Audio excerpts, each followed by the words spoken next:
Okay, so hey everyone, and welcome back to another episode of the Flow Global. This is where we connect with global first entrepreneurs and remote work experts from all around the world to share their experiences. Our guest today is Wissam Tabbara, founder and CEO at Truebase. Wissam, thanks for joining us today. Happy to be here. Yeah, I appreciate it very much. So, Wissam, before we start, could you maybe briefly introduce yourself and tell us about your journey that led you to where you are now? Sure. But I have like 20 years in my career. So I was part of four startups in the past, had my few successes, but also a few failures that I learned a lot from. I live in the US, but I'm very I migrated here 20 years ago, but I've been also running remote teams with Truebase. I also had the chance to be part of a little bit the enterprise world. So I was like 6 years with Microsoft as well at the beginning of my career. I also do advise part of Techstar Seattle, and I mentor some of the companies there. So I've seen also a lot of globally run companies as well. And I do basically work with closely with other companies. So startup worlds, remote work is kind of what I've been mostly part of overall in my career. Awesome, awesome. Let's start maybe with your current company, TrueBase, right? So as far as understood, TrueBase sort of simplifies and automates prospecting by utilizing Mhm. AI technology, right? So could you maybe elaborate on how TrueBase helps with the help of AI technology, helps companies in terms of prospecting and to do this, helping to do it more efficient, I guess, and effective. Right, right. Well, to really highlight what TrueBase does, it's very important to double down on the problem. And if you're a B2B company today, you're basically hiring a whole team to discover new customers and go through the prospecting journey from searching for them, qualifying them, finding their contact information, personalizing the message, and then engaging with them. It's a very time consuming process.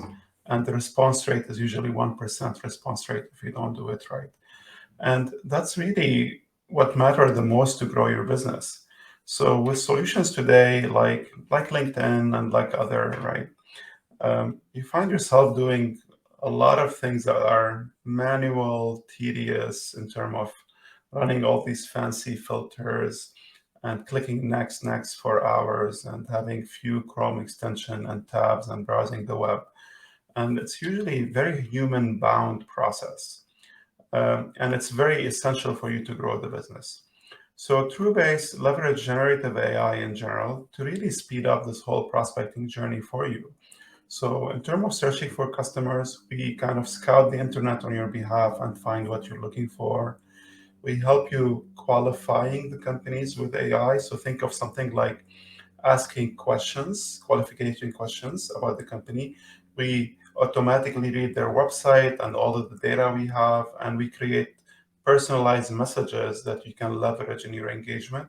So you can really speed up this whole prospecting journey. Okay, got it. And so, I've been in sales for maybe 10 years or so. So Mhm. you're right. There are a bunch of tools. There are a bunch of plugins for Chrome, right? And uh, I guess I I know from my experience, I used maybe like a couple thousands of those tools for Right, prospecting, right. right? So my question is, so what sets TrueBase apart from other prospecting platforms in the market? Yeah, so many things that to highlight few is we really leverage generative AI. So think of ChatGPT like experience where you get to ask questions or kind of say what you want rather than searching with filters or scouting the internet to do stuff like that. So that's one thing that's you know really makes you a lot more efficient because today technology became available early this year. to really be able to enable us to get the work done a lot faster. So think of writing an email, right? So if you want to write an email to a prospect, what do people do today? They kind of usually have a template, a sequence, and they kind of like have a few personalization points, usually like company name or industry or title. So if you want to send hundreds of emails a week, it's very hard to take each one and personalize it. Spend like even 10 minutes, 15 minutes personalizing it because it doesn't scale, right? Fit. So that's what people do today. So with Truebase, and actually before, if you really want to do this right, you will technically like hop into somebody's LinkedIn, read their last blog, their last post, study their resume on LinkedIn, and then see what is common between you and them. That would be like the ultimate gold standard of writing a personalized email, but that also doesn't scale because that might take you half an hour on each person to do that. So Truebase kind of give you the power of the manually doing this at scale, right? So with generative AI, we're able to analyze the recipient LinkedIn profile, post activities, and web activities, and the sender, uh, you know, a unique value proposition, offering, and basically target market. And it's able to find commonality and able to compose very powerful email that you can easily leverage. So those technology recently became available, and I understand totally the skepticism of having, hundreds of tools in the past that try to do more of the same or incremental improvement. But we really feel right now there is technology improvement that's a game changer on how we target prospecting. Our goal is to put prospecting on autopilot, where the whole basically people land on your website, take demos. Those are training events for our AI. And we produce lookalike based on hundreds of characteristics of your ideal customer profile. And we generate everything you do from emails to contact information. Where human becomes way more important is when somebody engage with you. And now it's like the most of the work or the talent take place. It makes the job a lot more fun because that's where it matters for you to have a conversation and engage with the customer. Everything else is tedious and it can very much automate it. Got it, got it. Yeah, sounds really interesting. In fact, I guess I will take a look at your platform, more carefully because it sounds like it's something that might help our my BDRs, you know, just to make their lives easier, I Yeah, yeah, guess. happy to show it for you. I demo this every day and I would love to have a new customer. Right, right. Okay, cool. Yeah, let's talk a bit about your team. Mhm. You in some of your, I guess, it was in your interviews or something like, you mentioned that the importance of hiring top talent and growing and scaling their organizations are, it's just essential for any business, right? And I know that you have teammates that are based in Egypt, right, Romania, India, I guess the UK, and also the US. So, my question is, what strategies have you implemented to attract and retain top talent, kind of globally? Can you talk more about it? Yeah, absolutely. So the few things I want to mention, just so people understand where I'm coming from on this, we've been doing remote before COVID, before remote was cool, right? So and like I'm based in Seattle, and it's a very growing tech city. But also like we're competing like down the road from me, we have Amazon and Facebook and everybody else you can think of, and the offering of like uh, that they're able to offer to a data scientist or to a software engineer, um, it's really hard to compete with because in terms of like compensation, But not only compensation, even the type of work they do, because Amazon kind of operate as a, like small little startups. So people are excited. They're like, they kind of a little bit drained all the the, basically the software talent that a startup can tap into. So it's been a growing problem over time, and this is post-COVID. So there was really no way to differentiate. And to tap into the talent, unless you raise a lot of money and you pay a lot for early stage startup that are non-founders, right? So where on the other hand, with the growth of open source projects, like if you can think, like there are some projects that, as you know, that are built in software fully asynchronous, right? Everybody's working in Sure. Yeah. every month, the time zone, doing check-in, all collaboration. And with also, if you think about it, so everybody have followed the same engineering culture right now. It's almost becoming global, right? How to work through GitHub, how to ship software, how to test it, how to do all of that. Where there's a lot of talent right now in the other part of the world, I'm speaking from the US, they became very verbose in how to ship software. And also with, with the whole English becoming also a primary language in a way, with all the media and everything that the US and others deliver, also the English level became very good in terms of communication. Also, all the developed countries, if you want to think about it, has now excellent internet connections, right? And to my surprise, so when we started looking into a remote problem, my immediate gut feeling will be like, I actually went and built a spreadsheet and I said, here are the time zone of the world, right? And where are the areas that I wanted to overlap at least 4, maybe 6 hours with the US, right? And it turned out to be like everything in the North and Latin America and everything into really like the Australia, Far East, where we were able to kind of get almost 5 hours of overlap if you think of like the 8 to 8 p.m. And we thought like, okay, this is my target. This is where I want to go higher. And I quickly learned, it'll be like, that's a really wrong mindset, because apparently like there's Eastern Europe, Middle East, even India. Even if you want them to work during the day, they don't want to. They like to work at night. So that quickly kind of put that one a little bit away. So that's where we start building into building this remote work, where is the right talent, where is the right culture fit, and that's how we start growing the team over time. So basically, you're saying that the global kind of talent market in this, specifically in the software, in the technology space, is kind of ready, for this global hiring shift, right?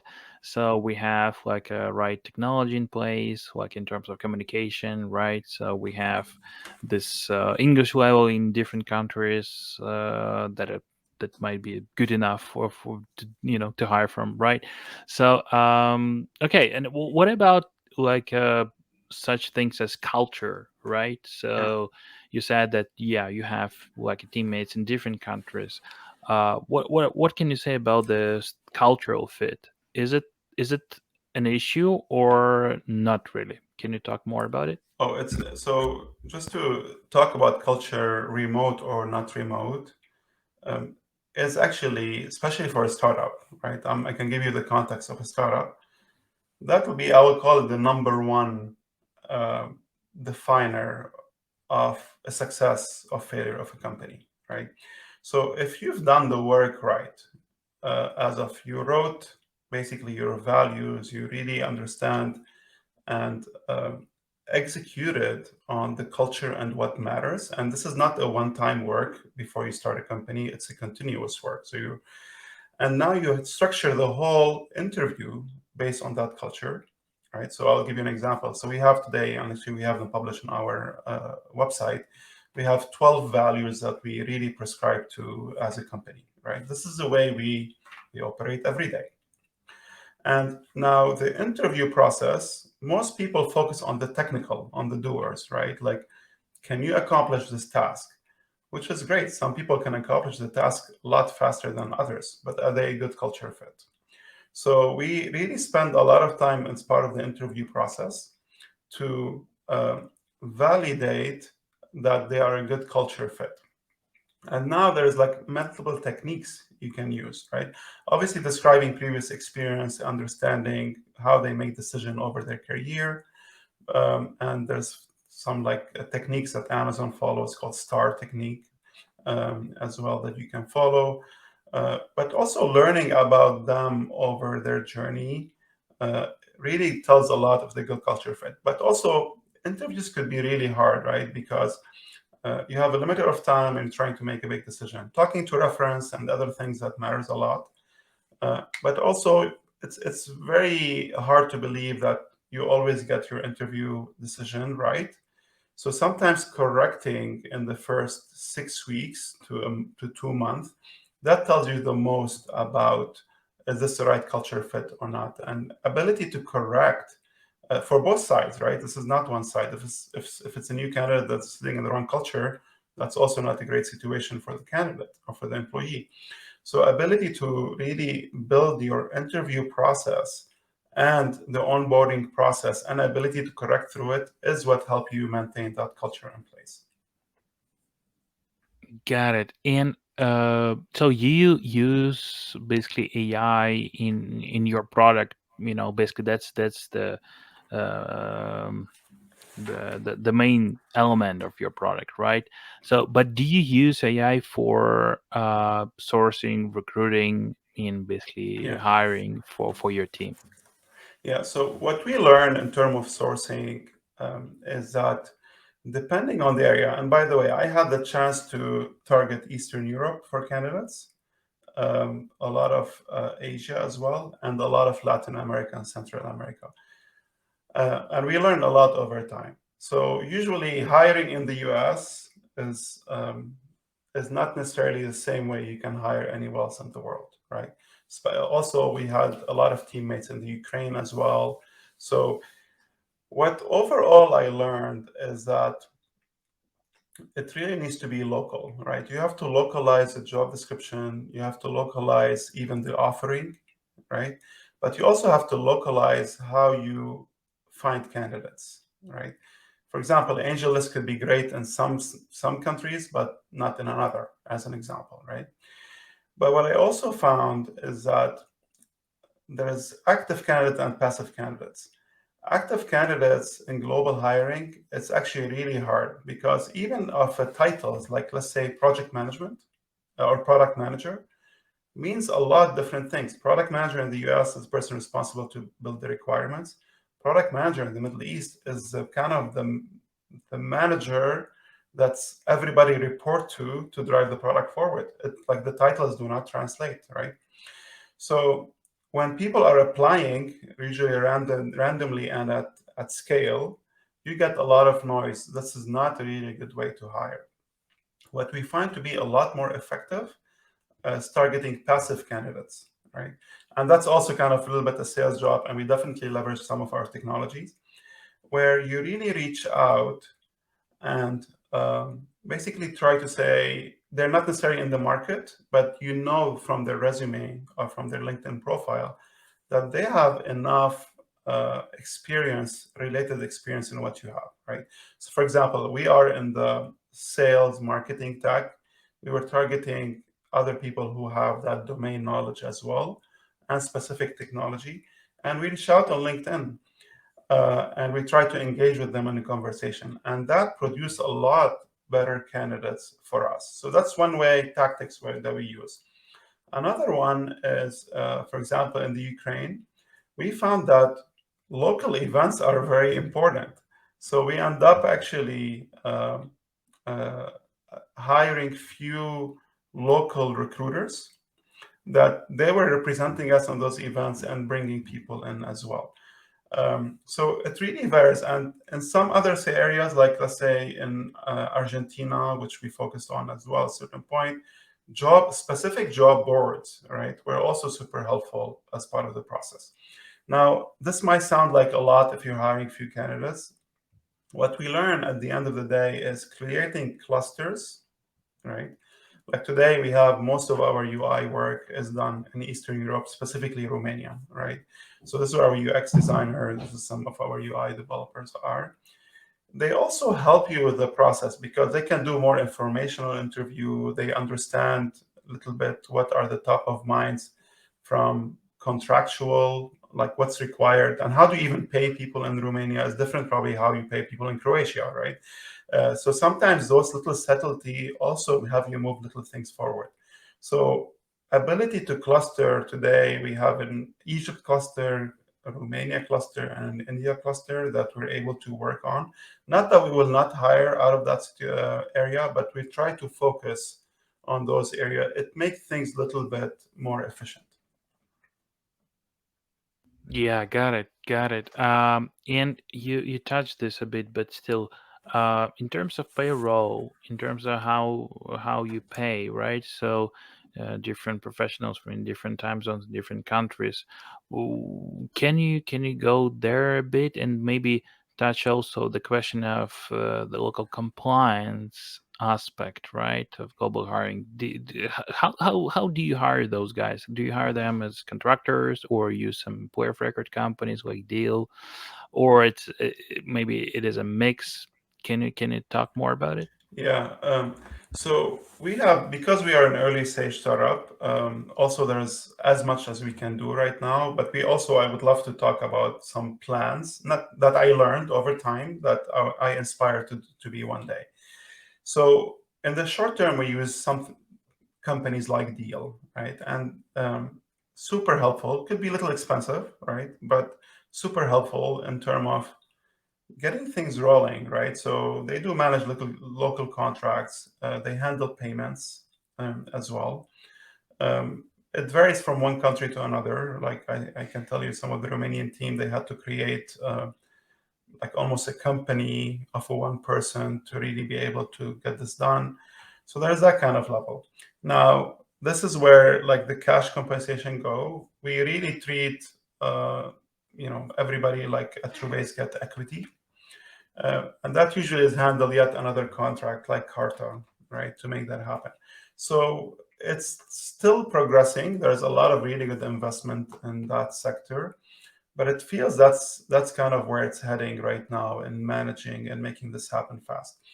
Eventually, we think if the more we're building cluster, we will be able to incorporate locally in those countries and really have to maybe save a little bit on cost, but also streamline more, in terms of benefits and what we can offer.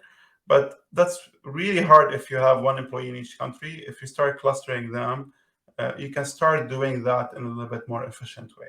So that's our plan over time on how to handle that, but that can be time consuming. So we're not right away jumping into that.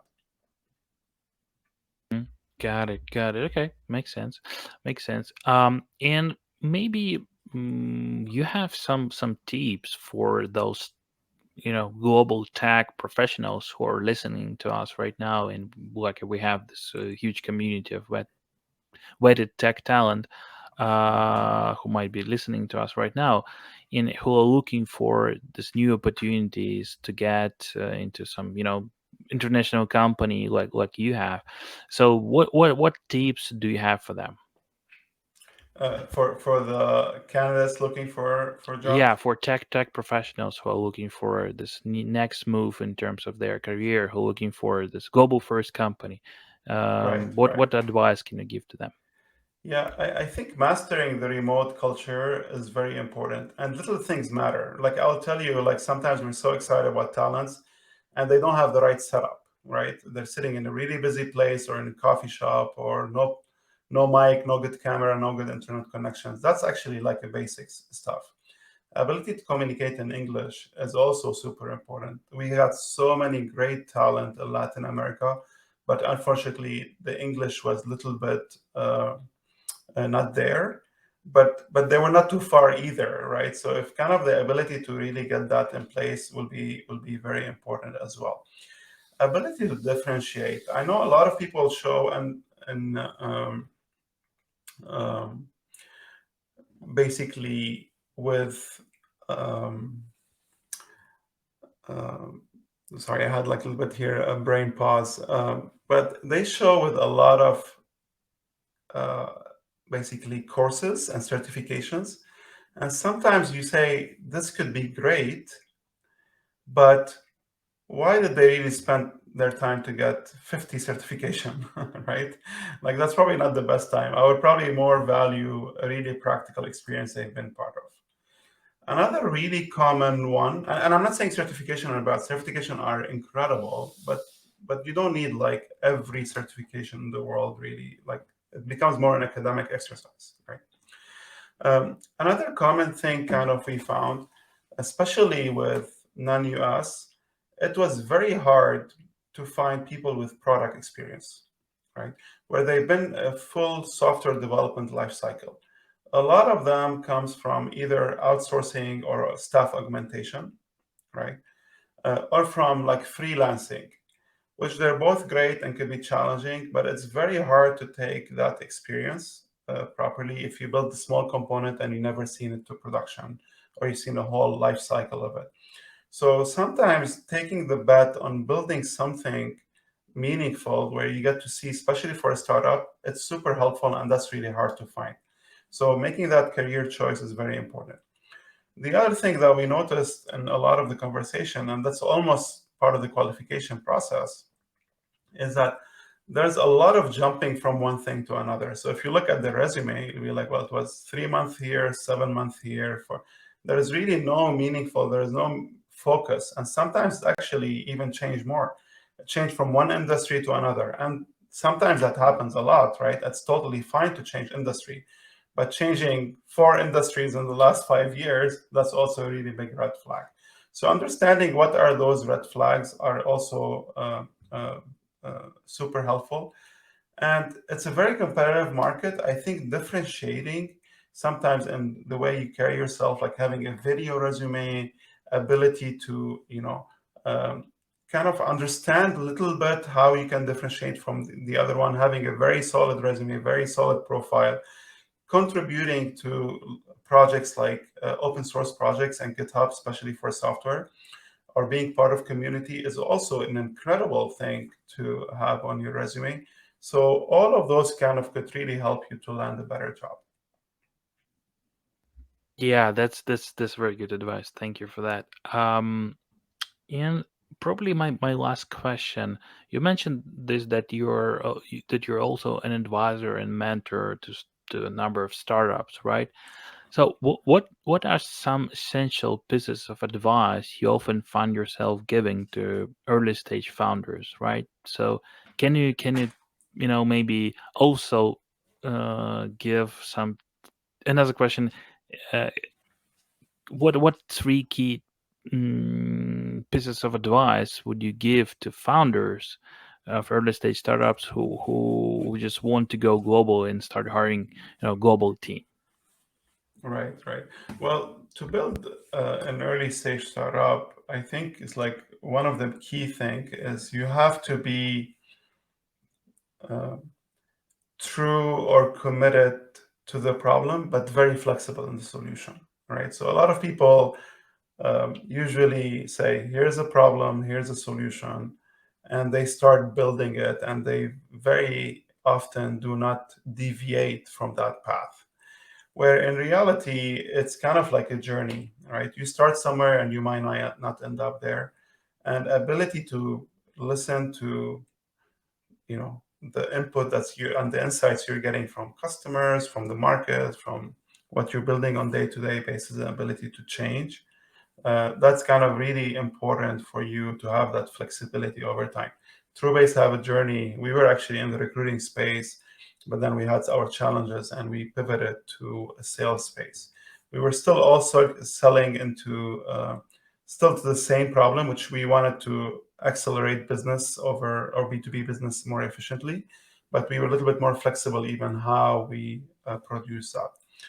On the to hire globally, I think building, like, you have to understand what is it that can attract people to you. It's also, as you mentioned, it's a sales process, right? So identifying what is your startup matter, right? And why do people really want to join? right? Without you really necessarily convincing them. So in a way, how can they find you before instead of you finding them? So thinking about that thing and what that is for you specifically is also very important. It could be like you're working on cutting edge technology, you're offering a lot of expedite learning, international opportunity, whatever that is for you that people can lean on. I think you should really try to highlight that, and people will find you instead of you finding them. Awesome. So I guess we're good. So thanks a lot, Wissam, for sharing your insights on this international hiring, on the remote first culture that you have, and about these challenges and obstacles of hiring globally. So yeah, we wish you and your company all the best in your journey. Thanks a lot for your time. Thank you, Vet. That was fun. Yeah, appreciate it.